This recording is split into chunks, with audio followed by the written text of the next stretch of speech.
The night broke open with a sound that did not belong to the living.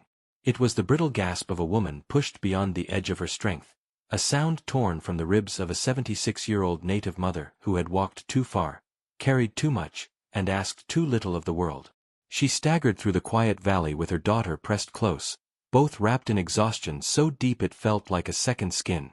No one saw how many miles they had crossed, or how long the daughter had kept her mother upright with nothing but sheer will. The world sees only the moment you fall, never the 1,000 steps before it. The daughter, 28, resilient, tender, always steady even when her bones trembled, held her mother as though holding back the night itself. She whispered that they were close now, though she no longer trusted her sense of distance. Worry clouded it. The cold had carved itself into her limbs, but she hid the shivers so her mother wouldn't feel guilty.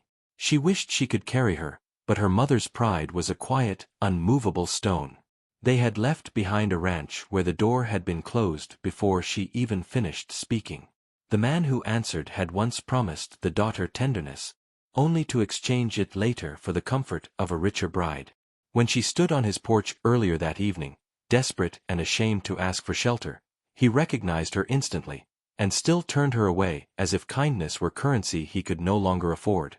The rejection echoed through her chest even now, a hollow, familiar ache. But she did not let her mother see it. Some heartbreaks need to be carried alone, at least for a while. The snow deepened around their ankles as the valley narrowed into shadows.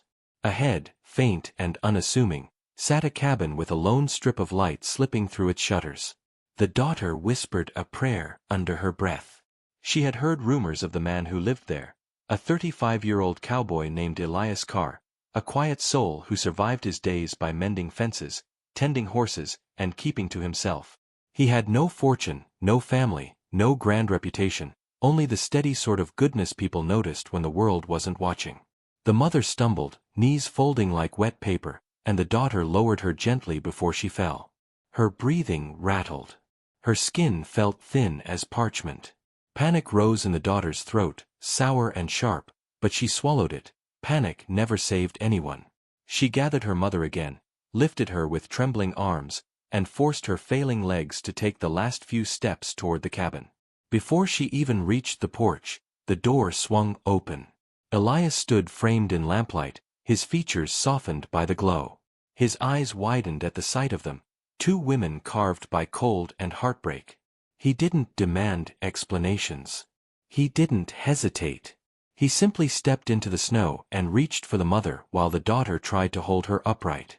The mother lifted a shaking hand, stopping him. Her voice broke as she whispered, "I can barely stand, but take my daughter in. I'll sleep outside." It was not humility but instinct, a lifetime of being told she took up too much space. Elias shook his head once, firmly yet gently, and lifted the frail woman into his arms with the care one might give a wounded bird. The daughter followed silently, heart thundering, unsure whether she should feel ashamed or grateful. Inside, warmth brushed against their faces like an old friend. The fire crackled with soft patience, inviting without demanding. Elias laid the mother on a small bed near the hearth and covered her with a wool blanket. The daughter knelt beside her, gripping her hand tightly. Elias prepared tea and herbs, his movements quiet, deliberate, compassionate in a way that didn't draw attention to itself. The daughter watched him, noting how he didn't ask unnecessary questions or glance at her with the pity she hated. Something in his presence felt like a steadying rope thrown across a raging river. The mother's breathing softened, but her eyes fluttered open for a final burst of clarity. She reached out, brushing her daughter's cheek, then looked toward Elias with a gaze that saw deeper than words. She whispered something so faint the daughter wasn't sure she heard it right, something that would shift everything. "You're safer here than you think." And then her breath caught. The room froze with it. The mother's breath shattered the silence as if the night itself screamed. The daughter lurched forward, terrified that this was the moment everything would break.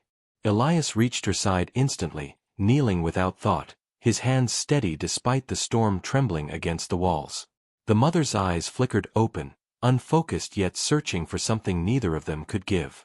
Her chest hitched, then softened, like a tide pulling back from a jagged shore. The daughter whispered to her, voice trembling with love and fear woven too tightly to separate. Elias watched, sensing that grief hovered close but hadn't yet taken its final shape. The cabin felt smaller, as if sorrow pressed the logs inward, squeezing breath into thin threads. The daughter asked Elias for water, her voice fragile, and he brought it without a word. She touched the cup to her mother's lips, but the older woman barely responded. The daughter's heart pounded with the sick realization that time had become a closing door. Elias placed a blanket around her shoulders, not asking permission, sensing she needed warmth more than dignity. She didn't thank him, couldn't find breath for gratitude, but her silence held no resistance. The mother stirred again, a faint sound rising from her throat, and both leaned closer. She whispered her daughter's childhood name, a name rarely spoken since sorrow reshaped their lives. The daughter's face crumpled, grief collapsing over her like dust from a fallen beam. Elias felt something shift inside him, a recognition of loss he had once carried alone. He reached for the daughter's hand, not to claim it, only to anchor her trembling. She let him, too exhausted to resist the rare gift of steady company. The mother's breath faltered again, long pauses opening between each fragile rise. Fear crawled up the daughter's spine, quiet but merciless, a familiar enemy returning. She begged her mother to stay, voice cracking as memories pressed against her ribs. The mother opened her eyes with effort, gaze drifting toward Elias with silent purpose. Her lips moved, shaping words the daughter couldn't hear, but Elias leaned closer to catch them. Whatever he heard made his shoulders tighten, and he looked at the daughter with new gravity. Her pulse quickened at the unspoken meaning hanging between them, fragile as frost. The mother squeezed her daughter's hand, mustering strength pulled from love rather than life. The daughter bent close, tears slipping free as her mother breathed a truth she wasn't ready for. She whispered that the world would not break her daughter again, not if she could guard the last doorway. Her voice softened into a drifting hum, as if she were already stepping toward another realm. Elias touched the daughter's shoulder, grounding her as despair surged like a rising flood. She turned to him, eyes wide, seeking a promise he wasn't sure he was worthy to give. Still, he whispered that she wasn't alone anymore, even if grief tried to convince her otherwise. The words steadied her, though pain still throbbed beneath every heartbeat. The mother exhaled again, a shallow breath that trembled like a failing ember. The daughter pressed her forehead to her mother's, whispering childhood stories in a desperate rhythm. Elias rose to stoke the fire, but froze when he heard the mother speak once more. Her voice was barely a breath, yet every word carved through the room with startling clarity. She said the past was returning, that danger walked closer than her daughter knew. Elias stiffened, understanding something the daughter didn't, a shadow from his own history. The daughter demanded to know what he had heard, fear sharpening her voice to a blade.